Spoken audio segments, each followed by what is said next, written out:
22장 15절부터 22절까지의 말씀과 그리고 41절부터 46절까지의 말씀 두 군데를 저희가 교독하도록 하겠습니다. 먼저 15절부터 22절 말씀 교독합니다. 22장 15절입니다. 이에 바리새인들이 가서 어떻게 하면 예수를 말의 올무에 걸리게 할까 상의하고 자기 제자들을 헤롯 당원들과 함께 예수께 보내어 말하되 선생님이여 우리가 아노니 당신은 참되시고 진리로 하나님의 도를 가르치시며 아무도 꺼리는 일이 없으시니 이는 사람을 외모로 보지 아니하심이니이다. 그러면 당신의 생각에는 어떠한지 우리에게 이르소서. 가이사에게 세금을 바치는 것이 옳으니까 옳지 아니하니까 하니 예수께서 그들의 약함을 아시고 이르시되 외식하는 자들아 어찌하여 나를 시험하느냐. 세금 낼 돈을 내게 보이라 하시니 데나리온 하나를 가져왔거늘 예수께서 말씀하시되 이 형상과 이 글이 누구의 것이냐. 이르되 가이사의 것이니이다. 이에 이르시되 그런즉 가이사의 것은 가이사에게 하나님의 것은 하나님께 바치라 하시니 그들이 이 말씀을 듣고 놀랍게 여겨 예수를 떠나 가니라. 41절입니다. 바리새인들이 모였을 때 예수께서 그들에게 물으시되 너희는 그리스도에 대하여 어떻게 생각하느냐. 누구의 자손이냐. 대답하되 다윗의 자손이니이다. 이르시되 그러면 다윗이 성령에 감동되어 어찌 그리스도를 주라 칭하여 말하되 주께서 내 주께 이르시되 내가 내 원수를 네 발 아래 둘 때까지 내 우편에 앉아 있으라 하셨도다 하였느냐. 다윗이 그리스도를 주라 칭하였은즉 어찌 그의 자손이 되겠느냐 하시니 한마디도 능히 대답하는 자가 없고 그날부터 감히 그에게 묻는 자도 없더라. 아멘. 오늘 여기에 보면 세 종류의 사람이 예수님을 시험하러 옵니다. 첫 번째는 헤롯 당원, 그리고 둘째는 사두개인, 셋째는 바리새인 혹은 서기관. 물론 우리가 처음 읽은 본문 15절에 보면 바리새인과 헤롯 당원이 합쳐서 예수님을 시험하러 왔다라고 하는 것도 우리 알 수 있습니다. 사실은 참 이상한 일입니다. 왜냐하면 헤롯 당원과 바리새인은 원수입니다. 제일 싫어하는, 요즘 미국으로 말하면 민주당하고 공화당, 그것도 가장 극단적인 민주당과 가장 극단적인 공화당, 이 두 사람이, 두 부류가 합쳐가지고 우리의 공동의 적을 좀 어떻게 시험해서 올무에 좀 얽어맨 다음 많은 사람들 앞에서 이 사람을 좀 어떻게든지 정죄를 좀 했으면 좋겠다. 우리가 흔히 이런 것들을 협작이라고 얘기를 하는데 그런 모의를 했습니다. 오늘 여러분이 아는 이 세 이야기는 다 읽지는 않았지만 다 나름 예수님께서 우리에게 주시는 메시지가 있습니다. 가이사의 것은 가이사에게, 그리고 하나님의 것은 하나님에게. 얼마나 멋진 대답인지 저는 이 새 이야기를 읽을 때마다 마음이 시원해집니다. 여러분도 그러실 거예요. 참, 이 사람들 참 나쁜 사람들이다. 나쁜 사람들이다라고 말하면 좀 점잖죠. 나쁜 놈들이다. 라고 말하고 싶은 그런 욕망이 이 안에 있습니다. 그리고 예수님 대답하신 것을 들으면 참 시원하다. 어떻게 이런 이 사람들에게 이렇게 시원한 대답을 할 수 있을까? 꼼짝도 못하잖아요. 꼼짝도 못하고 그 다음에 기이 여기면서 돌아간다. 두 번째 부류의 사람, 사두개인입니다. 우리가 이 사두개인이 어떤 종류의 사람이고 뭘 믿었는지 이건 우리가 자세히 설명할 필요 없지만 간단하게 얘기하면 사두개인은 모세 오경만 믿었습니다. 그러니까 모세오경을 믿으니까 부활에 대해서 모세오경에 나오지 않는다. 그러니까 부활이 없다. 그러면서 부활을 믿지도 않는 사람들이 부활을 가지고 와서 예수님에게 시험하고 있습니다. 왜 시험하고 있느냐? 어떻게 하든지 이것 가지고 예수님 꼬투리 잡으려고. 그래서 여러분이 알고 있는 것처럼 이 사람이 죽고 이 사람이 죽고 한 다음에 맨 나중에 누구의 아내가 되겠습니까? 그랬더니 예수님께서 그거에 대하여서 명쾌하게 대답을 해주셨습니다. 너희들이 하나님의 능력도 성경도 모르니까 이렇게 오해하였다. 그리고는 모세 오경에 나오는 출애굽기에 나오는 말씀으로 그들의 논쟁을 잠재우셨습니다. 오늘 여기 보면 나는 아브라함의 하나님이요 이삭의 하나님이요 32절입니다. 야곱의 하나님 이로라. 하신 것을 읽어보지 못하였느냐. 창세기 다음에 나오는 출애굽기의 메시지죠. 하나님은 죽은 자의 하나님이 아니요 살아있는 자의 하나님이시니라. 이게 참 굉장히 신학적으로 토론이 많이 될 수 있는 그러한 부분입니다. 나 명쾌합니다. 뭐냐면 거기서 지금 아브라함이나 이삭이나 야곱이 너희들 죽은 걸로 생각하느냐. 살아있다. 그들은 지금도 하나님 앞에 살아있고 그리고 영원히 살 거다. 이 부활이라고 하는 것은 결국은 죽은 다음에 사는 것에 대한 넓은 의미이기 때문에 아직은 부활이 일어나지 아니하였지만 그렇지만 결국 천국도 있고 죽은 다음에 가는 것도 있고 그리고 우리의 삶이라는 것은 영원하다라는 것을 이 논쟁을 통해서 주님께서 증명해 주셨습니다. 시원합니다. 그리고 세 번째 서기관이 와서 율법사가 와서 물을 때에 큰 계명 두 가지가 뭡니까? 예수님도 시원하게 대답해 주셨습니다. 첫째는 하나님을 내 몸과 마음과 영혼 다해 사랑하라 하는 것이고 두 번째는 내 이웃을 내 몸처럼 사랑하라 하는 것이다. 그리고 나서는 아무도 예수님 앞에 와서 질문을 하지를 못했습니다. 그러자 예수님께서 드디어 새 모든 종교 지도자들의 부류가 공격한 다음에 예수님께서 공격하셨습니다. 제가 왜 공격이라는 단어를 썼냐면 이제 예수님께서 먼저 질문하셨다는 뜻입니다. 그들이 다 질문한 걸 받아주고 이제 주님께서 그들에게 질문하십니다. 내가 한 가지 묻자. 너희들도 내게 성경에 대해서 물었으니까 나도 너희에게 성경에 대해서 물어보자. 그리고 나서 시편 110편에 나오는 메시지를 딱 인용을 하셨습니다. 뭐라고 인용하셨느냐? 다윗의 시편입니다. 주께서 내 주께. 오늘 분명히 두 번이나 나오는 주라는 단어가 나옵니다. 44절에 시편 110편 1절입니다. 이들이 모를 리가 없는. 그러나 성경을 알면서도 이게 무슨 뜻일까라고 그들이 고민하고 있었던 부분입니다. 그들이 토론하고 있었던 부분입니다. 첫 번째 주는 분명히 하나님 같은데 내 주라고 하는 것은 누굴까? 그래서 나름대로 자기들끼리 왕이냐? 메시아냐? 또는 어떤 선지자냐? 아니 선지자는 아닐 것이다. 왜냐하면 주라고 내 주께라고 다윗이 내 주께라고 한 이런 걸 보면 아니다. 그럼 도대체 뭐냐? 이들이 답을 못 내리고 이건 성경의 난제다. 해석하기 어렵다. 우리도 보면 신약에도 뭐 성경에 해석하기 쉽지 아니한 것들이 있기 때문에 이런 건 있을 수 있습니다. 그래서 주님께서 그러면 내가 한 가지 묻자.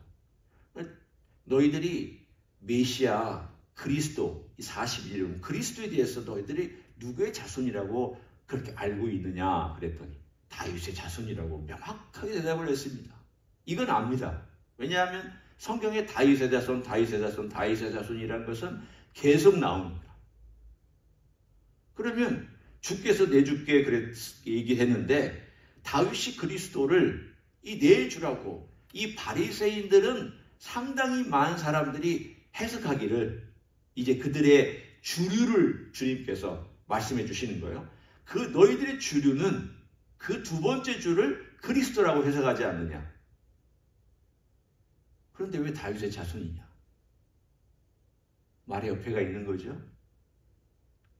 왜냐하면 아니 어떻게 후손한테 자기의 후손 중에 후손 중에 후손한테 주여 라고 얘기를 한단 말이냐.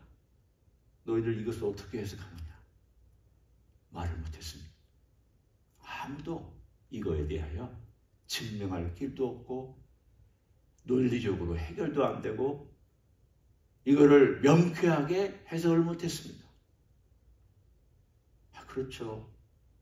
아니 예를 들어 할아버지가 저보고 내 주여, 이거 얼마나 웃기는 이야기예요.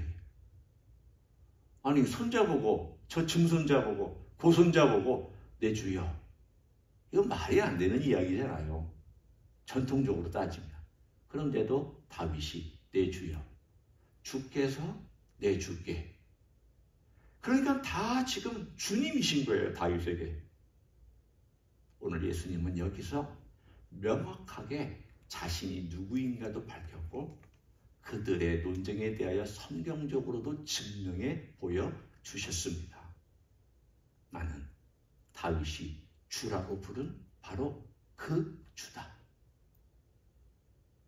다윗이 내 주라고 부른 그리스도가 나다라는 것을 밝혔습니다. 우리는 예수님의 이 명쾌한 대답 아래서 시원함을 느낍니다. 그리고 이 사람들 참 악하다라는 판단을 합니다. 그런데 어제 제가 이 말씀을 읽고 있으면서 답답함을 느꼈습니다. 뭐가 이렇게 체한 것처럼 고구마 먹고 갑자기 고구마를 먹으면 이렇게 목에 콱 막히고 답답한 것처럼 그런 느낌이 저에게 들었는데 그것은 다른 것이 아니라 나는 예수님 쪽에서 보면은 시원하고 상쾌하고 명쾌하지만 내가 이 사람들 같지 않을까?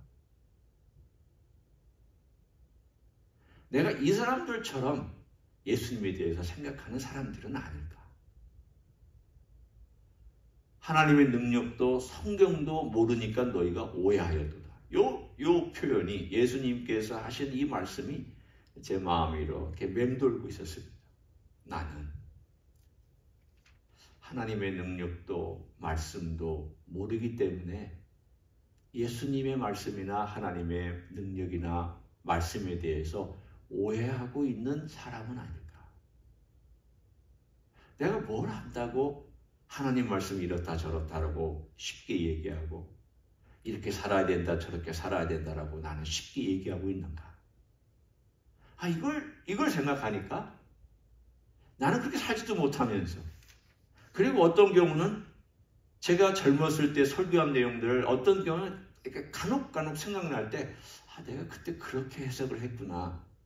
그런데 그렇게 해석했던 것이 잘못 접근했구나. 라고 하는 것들이 생각날 때가 있습니다. 그러면 내가 오해해서 전하는 그 말씀이 하나님 말씀이라고 강단에서 외쳤는데 그것도 자신 있게 외쳤는데 그게 어떡하냐. 주워 담을 수도 없고 시간이 이렇게 많이 흘러갔고 시간이 이렇게 많이 지나갔는데도 진리도 아니고 해석도 제대로 못한 것을 전달하고 나서 하나님의 은혜를 받았다라고 혹은 말을 듣고 혹은 내가 그렇게 생각하고 있었던 나는 뭐냐. 오늘 이 메시지가 주님께서 사두개인에게 하셨던 메시지. 너희가 성경도 하나님의 능력도 알지 못하는 거로 오해하였도다라는 이 메시지가 저에게 이렇게 다가오면서 사실 주님 앞에 부끄러운 마음밖에 없습니다. 나도 그랬구나. 나도 이들처럼 하나님의 말씀에 대하여 오해하고 있는 것들이 지금도 있을 수 있겠구나. 아니 머리로만 오해하는 게 아니라 몸으로도 오해하잖아요. 몸으로 오해하는 건 뭡니까? 순종하지 않는 건 오해하는 거죠. 내가 거부하는 거니까 그렇지 않다라고 머리로는 그렇다라고 얘기하고 몸으로는 그렇지 않다라고 하는 거니까 그게 불순종이 아닙니까? 그러면 오해하는 것이죠. 다른 넓은 의미의 오해입니다. 왜냐하면 거부하는 거니까. 진리라면 따라가야 그게 진리고 순종해야 그게 말씀이고 거기에 복종해야 내가 엎드려야 그게 진짜 권위에 내가 따라가는 거고 그리고 그것을 정말 내 삶을 전체를 바쳐서 내 귀한 가치로 여기고 그리고 헌신하는 게 진짜인데 아니 말로는 진짜라고 알면서도 안 따라가면 그럼 오해하는 거나 뭐 진배 다름없는 것이 아닙니까? 그러고 나니까 사실은 이 말씀을 읽으면서 상쾌한 마음보다도 사실은 답답한 마음이 들었습니다. 여러분은 어떤지 모릅니다. 제가 그랬다는 것입니다. 사실은 이제까지 한 번도 그렇게 생각해 본 적은 없었습니다. 이제까지 이 말씀을 늘 볼 때마다 참 사두개인들 악하다, 바리새인들 악하다, 그리고 이 헤롯 당원들 악하다, 이 서기관이나 율법사 참 악하다, 예수님에 대해서 이렇게 공격하고 참 악하다, 이런 쪽만 생각했지 제가 그들의 입장이 돼서 그들의 입장 가지고 예수님에 대하여 오해하고 예수님 알지 못하고 안다고 오해하고 말씀도 제대로 알지 못하면서도 가르치고 설교했던 모습으로 제가 생각을 해본 적이 사실은 어제가 처음이었습니다. 우리의 모습은 그럴 수 있습니다. 그런 인생들에 대하여 주님께서 오늘 우리가 어떤 오해를 하고 문제를 가지고 있든지 여전히 참아주고 계신다라는 생각 때문에 그게 은혜죠. 그게 은혜입니다. 그게 예수님의 오래 참으심이고 그게 예수님께서 우리를 향하여 온유하고 겸손한 아버지를 향하여서는 의지하기 때문에 온유하고 겸손하신 분이고 우리를 향하여서는 오래 참으시고 기다려주시기 때문에 온유한 분이고 그 은혜가 그런 은혜가 나에게 있기 때문에 내가 지금도 강단에 올라와서 말씀을 전하고 있구나 라고 하는 그런 생각을 가졌습니다.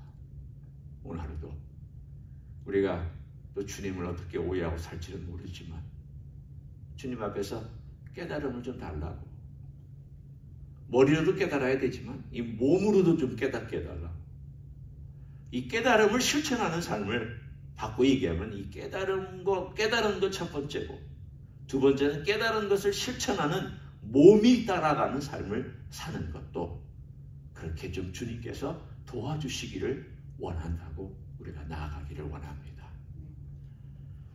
고백도 보면 주님이 도와주셔야 합니다. 하나님이 도와주셔야 합니다. 우리가 이미 공부하고 외우고 알고 있잖아요. 베드로가 예수님의 질문을 받고 주는 그리스도시요 살아계신 하나님의 아들이시니이다라고 고백을 잘 했습니다. 그랬더니 예수님께서 뭐라고 말씀하셨습니까? 이것을 알게 하신 이는 하늘에 계신 하나님이시다. 고백도 하나님이 알려주셔야 되고 깨우쳐 주셔야 되고 성령께서 열어주셔야 되고 몸 따라가는 것도 도와주셔야 되고 은혜가 있어야 됩니다. 오늘 하루도 우리의 고백과 실천의 모든 것이 주님의 도우심으로 이루어지는 놀라운 역사가 있기를 예수님의 이름으로 간절히 축원합니다. 기도하겠습니다. 하나님, 그 시대나 이 시대나 우리가 주님을 모르기는 마찬가지고 하나님 말씀을 모르기는 마찬가지입니다. 안다고 했지만 얼마나 알고 있고 실천한다고 말하고 있지만 얼마나 실천하고 있는지 주님 앞에서 우리를 비춰보면 턱없이 부족하고 부족한 정도가 아니라 아예 없는 것처럼 그렇게 주님 앞에 부끄럽고 창피하고 죄송하고 무슨 말을 해야 할지도 모를 정도의 연약한 인생이 깨진 인생이 우리인 것을 고백합니다. 그렇지만 주님의 온유하심과 겸손하심으로 우리를 또한 덮어주시고 기다려주시고 이끌어주시니 감사합니다. 주님의 은혜가 크고 주님의 용서가 크고 주님의 덮어주시는 자비가 넓고 큰 것을 믿고 감사를 드립니다. 오늘도 주님 저희를 깨우쳐 주시고 실천할 수 있도록 도와주시고 주님의 은혜에 걸어갈 수 있는 하나님의 종들이 되게 하여 주시옵소서. 이제는 우리 구주 예수 그리스도의 은혜와 하나님 아버지의 극진하신 사랑과 성령 하나님 교통하심의 역사가 오늘도 우리 주 예수 그리스도의 은혜와 자비와 긍휼과 온유하심과 겸손하심을 내 삶의 자원으로 삼고 살아가기를 소원하는 이 자리에 참여한 모든 종들 위에와 주 임재 히스교회 위에와 이미 교회들과 한국교회들과 선교사님들 위에 이제로부터 영원히 함께 하실지어다. 아멘.